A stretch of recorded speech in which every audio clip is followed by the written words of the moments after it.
గోదావరి పుష్కరాలకు ముహూర్తం ఖరారైంది. 2027 జూలై 23 నుంచి ఆగస్టు 3 వరకు గోదావరి పుష్కరాల నిర్వహణ జరుగుతుంది.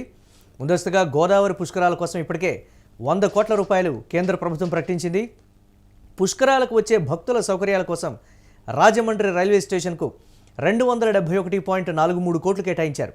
తాజాగా ఈ నేపథ్యంలో రైల్వే శాఖ నిర్ణయం తీసుకుంది. దీనిపై మరిన్ని అప్డేట్స్ మా కరెస్పాండెంట్ వెంకట్ అందిస్తారు. వెంకట్, గోదావరి పుష్కరాల నిర్వహణకు సంబంధించి కేంద్రం నుంచి నిధులు విడుదలవడం, అలాగే రైల్వే స్టేషన్కి సంబంధించి కూడా 271.43 కోట్ల రూపాయలు, అలాగే తేదీని కూడా నిర్వహిస్తూ ప్రభుత్వం ప్రకటించినటువంటి పరిస్థితి. ఎటువంటి ఏర్పాట్లు చేయబోతున్నారు, ఏం చెప్తోంది ప్రభుత్వం దీనికి సంబంధించి? మురళి, గోదావరి పుష్కరాలను కేంద్ర రాష్ట్ర ప్రభుత్వాలు అత్యంత ప్రతిష్టాత్మకంగా తీసుకుంటే మహారాష్ట్ర, తెలంగాణ, ఆంధ్రప్రదేశ్ రాష్ట్రాలు ఈ పుష్కరాలను ఘనంగా నిర్వహిస్తూ ఉంటారు. ప్రతి 12 ఏళ్లకు ఒకసారి జరిగే ఈ పుష్కరాల విషయంలో మూడు రాష్ట్ర ప్రభుత్వాలతో పాటుగా కేంద్ర ప్రభుత్వం కూడా తన వంతు సహకారం అందిస్తూ ఉంటుంది. ఇక ఇప్పుడు మరోసారి గోదావరి పుష్కరాలు రానున్నాయి. 2027 తాజాగా దీనికి సంబంధించి తేదీని కూడా ప్రకటించడం జరిగింది. 2027 జూలై 23 నుంచి ఆగస్టు 3 వరకు కూడా గోదావరి పుష్కరాలు నిర్వహించనున్నారు.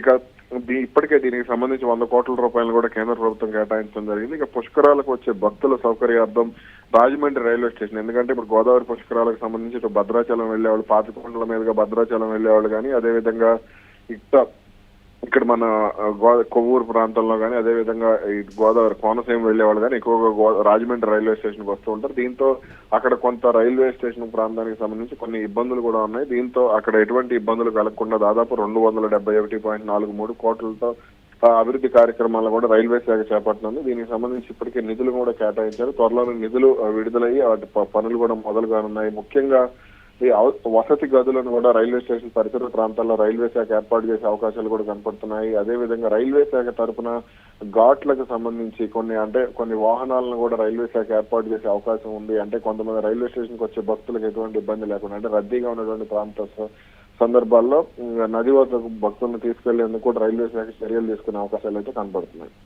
దీనికి సంబంధించి గతంలో కూడా కొన్ని పరిణామాలు చోటు చేసుకున్నాయి, కొన్ని ఘటనలు కూడా చోటు చేసుకున్నాయి. ఈ నేపథ్యంలో కూడా ఈసారి ప్రతిష్టాత్మకంగా నిర్వహించాలని ప్రభుత్వం కూడా తాజాగా నిర్ణయం తీసుకున్నటువంటి పరిస్థితి కదా. దీనికి సంబంధించి రాష్ట్ర ప్రభుత్వం తరఫున ఎటువంటి ప్రత్యేక ఏర్పాట్లు ఉండబోతున్నాయంటారు? ఖచ్చితంగా దీన్ని, ఎందుకంటే చంద్రబాబు గోదావరి పుష్కరాలను హ్యాట్రిక్, అంటే 3 సార్లు 2003లో ఉమ్మడి ఆంధ్రప్రదేశ్ ముఖ్యమంత్రిగా ఉన్న సమయంలో ఒకసారి నిర్వహించారు. ఆ తర్వాత విభజిత ఆంధ్రప్రదేశ్ లో 2015లో ఒకసారి నిర్వహించారు. ఇప్పుడు మరోసారి ముఖ్యమంత్రి హోదాలో ఆయన గోదావరి పుష్కరాలను నిర్వహిస్తున్నారు. కాబట్టి సుదీర్ఘ అనుభవం ఉంది.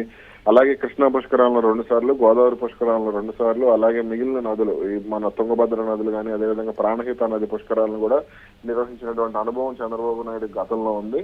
కాబట్టి ఈ పుష్కరాల విషయంలో, అంటే గతంలో 30 మంది ప్రాణాలు కోల్పోయిన నేపథ్యంలో తొక్కిసలాట ఘటన, అలాగే ఈ మధ్యకాలంలో జరుగుతున్న తిరుపతిలో జరిగిన, అదేవిధంగా కాశీబుగ్గలో జరిగినటువంటి ఘటనలు కూడా దృష్టిలో పెట్టుకుని చంద్రబాబు నాయుడు దీనికి సంబంధించి పూర్తి స్థాయిలో ఇప్పటికే రాష్ట్ర ప్రభుత్వ యంత్రాంగం కూడా అంటే ఘాట్లకు సంబంధించి ఆధునీకరణ పనులతో పాటుగా మరికొన్ని కార్యక్రమాలను కూడా రాష్ట్ర ప్రభుత్వం చేపట్టడం జరిగింది. ఇక అటు భక్తులు ఎంతమంది వచ్చినా సరే, ఎందుకంటే గోదావరి ప్రాంతంలో ఇప్పుడు చంద్రబాబు నాయుడు అక్కడ పుష్కరిని అడుగు పెట్టే సమయంలో చంద్రబాబు నాయుడు అక్కడే కార్యక్రమం నిర్వహిస్తారు. కాబట్టి ఆ కార్యక్రమాన్ని కూడా అత్యంత ఘనంగా నిర్వహించి ఎటువంటి తొక్కిసలాట్లు జరగకుండా జాగ్రత్తలు తీసుకొని ఉన్నారు. మొన్న మనం నవరాత్రుల సందర్భంగా విజయవాడలో దసరా నవరాత్రుల సందర్భంగా కనకదుర్గ అమ్మవారి దగ్గర చాలా జాగ్రత్తగా వ్యవహరించడం జరిగింది. ముఖ్యంగా మూలా నక్షత్రం రోజున ఎంతమంది, దాదాపు 140,000 మంది భక్తులు వచ్చినా సరే కంపార్ట్మెంట్ల వారీగా, తార్ రోడ్ల మీద కంపార్ట్మెంట్ల వారీగా ఏర్పాటు చేసి భక్తులు విడతల వారీగా విడుదల చేశారు. కాబట్టి ఇదే తరహాలో ఇప్పుడు గోదావరి పుష్కరాల సమయంలో కూడా అదే తరహాలో జాగ్రత్తలు తీసుకునే అవకాశాలు అయితే కనపడుతున్నాయి. Right, thanks for updates Venkat.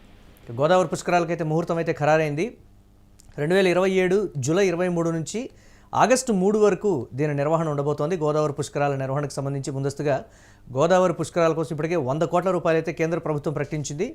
అలాగే పుష్కరాలకు వచ్చేటువంటి భక్తుల సౌకర్యాల కోసం కూడా రాజమండ్రి రైల్వే స్టేషన్కు 271.43 కోట్లు విడుదల చేస్తూ కూడా తాజాగా రైల్వే శాఖ ఒక కీలక నిర్ణయం తీసుకుంది.